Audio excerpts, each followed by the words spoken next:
السلام علیکم to everyone, welcome to my YouTube channel stay with psychologist. امید کرتی ہوں آپ سب خیریت سے ہوں گے اور اپنے گھروں میں خوش باش ہوں گے۔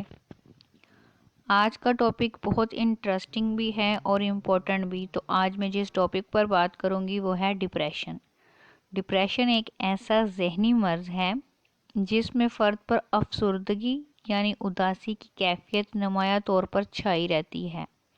آج کے اس ماڈرن دور میں بہت سے افراد اس ذہنی کیفیت میں مبتلا ہیں، لیکن اگر باقاعدہ ڈپریشن کی علامات کے بارے میں بات کریں تو ڈپریشن میں فرد بے حد اداس، نا امید ہو جاتا ہے۔ ایسے افراد میں گلٹ بہت پایا جاتا ہے، ہر بات میں خود کو قصوروار سمجھتے ہیں، احساس جرم کا شکار ہو جاتے ہیں، ان کی سوچنے اور توجہ دینے کی صلاحیت بھی ختم ہو جاتی ہے۔ وہ کسی کام میں دلچسپی نہیں لیتے اور نہ ہی کسی کام کو کرنے میں ان کی دلچسپی رہتی ہے۔ ان کی زندگی سے جیسے ہر طرح کا رنگ ختم ہو جاتا ہے اور وہ مایوسی کی شدید کیفیت میں مبتلا ہو جاتے ہیں۔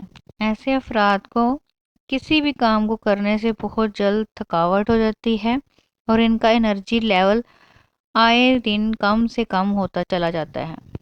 چھوٹا سا کام کرنا بھی انہیں پہاڑ لگ رہا ہوتا ہے۔ ڈپریسڈ پرسن کی فیصلہ کرنے کی صلاحیت ختم ہو جاتی ہے، ان کی سیلف اسٹیم ختم ہو جاتی ہے، یعنی کوئی انہیں کیا کہہ رہا ہے انہیں اس سے کوئی پرواہ نہیں ہوتی، کوئی گالی دے رہا ہے، کوئی برا بھلا کہہ رہا ہے، کوئی فرق نہیں پڑتے، چپ چاپ اپنے سوچوں میں گم رہتے ہیں۔ ڈپریشن میں فرد کی نیند پر بھی بہت برا اثر پڑتا ہے، مطلب کچھ افراد کو بہت زیادہ نیند آتی ہے تو سوتے ہوئے بھی، لیکن ان کی ذہنی کیفیت پرسکون نہیں ہوتی، اور کچھ افراد میں دیکھا گیا ہے کہ ان کی نیند بہت کم ہو جاتی ہے۔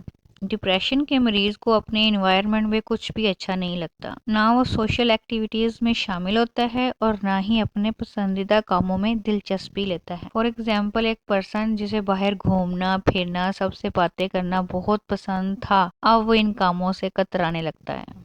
ڈپریشن میں فرد کی بھوک پر بھی گہرا اثر ہوتا ہے، کچھ لوگ بہت زیادہ کھانے لگ جاتے ہیں اور کچھ کی بھوک سرے سے ختم ہو جاتی ہے، جس سے ان کے وزن میں بھی واضح فرق دیکھا جاتا ہے۔ ڈپریسڈ پرسن میں کانفیڈنس بہت کم ہو جاتا ہے، بات بات پر رونا اور چڑچڑا پن شروع ہو جاتا ہے۔ ڈپریشن کے مریض اتنے مایوس ہو جاتے ہیں زندگی سے کہ وہ موت کے بارے میں سوچنے لگ جاتے ہیں، بعض اوقات تو وہ سوسائڈ بھی اٹیمپٹ کر لیتے ہیں۔